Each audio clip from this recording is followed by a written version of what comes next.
In front of me is Samsung Galaxy S9, and today I would like to show you how you can manage vibration options. First of all, go into settings and click on sound and vibration right away.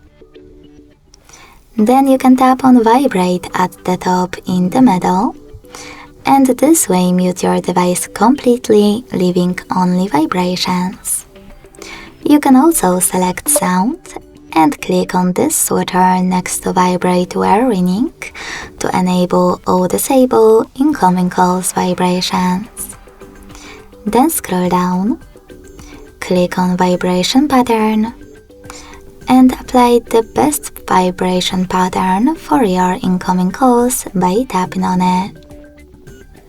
Then select vibration intensity and adjust intensity of haptic feedback for incoming calls, notifications, touches, and hard presses on home button by operating all of those sliders.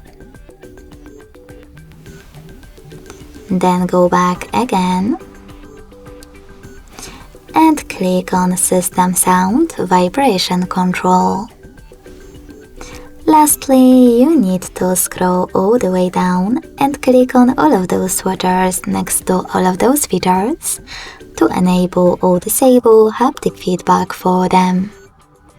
Thanks so much for watching. If you enjoyed this video, leave a like, comment and subscribe. Bye!